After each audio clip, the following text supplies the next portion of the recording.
कोई मकसद या क्यों कर रहे हैं धरना? सर ये धरना हम इसीलिए दे रहे हैं कि जब पाकिस्तान स्टील जना गेट पे इमरान खान साहब, डॉक्टर आरिफ अलवी साहब और असद उमर आए थे, जब ये आए थे इन्होंने कहा कि नवाज शरीफ गवर्नमेंट की जो है गवर्नमेंट नहीं चलाना चाह रही है, हमारी गवर्नमेंट आएगी तो हम पाकिस्तान स्टील मिल को चलाएंगे। और ये इमरान खान जो है मुनाफिक बंदा और असद उमर ये कह रहे थे जब हमारी गवर्नमेंट आएगी तो हम इसको चलाएंगे, अच्छी मैनेजमेंट के साथ चलाएंगे। और इमरान खान उस टाइम कह रहा था नवाज शरीफ ये सोचो कि लोग कैसे गुजारा कर रहे हैं, क्या खाते होंगे।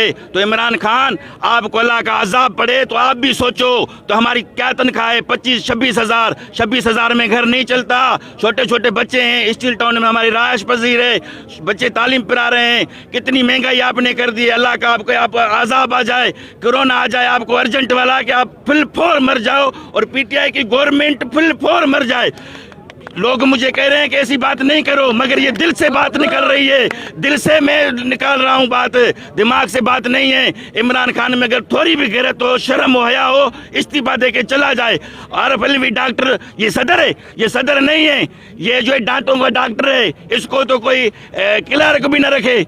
एजुकेशन में इसको क्लर्क की हैसियत है, ये सदर बनाया हुआ है पाकिस्तान का। अल्लाह अल्लाह करो। और तनख्वाह कितनी है, आलू कितने महंगे हैं, टमाटर कितने महंगे हैं, आपको अंदाजा है। चीनी चोर 400 अरब खा गए, उसको कुछ नहीं किया, उसको पकड़ो। तुम चीनी चोर में भी शामिल हो। इमरान खान जितनी करप्शन तुमने की है, न पीपल्स पार्टी ने की है, न नवाज शरीफ ने की है।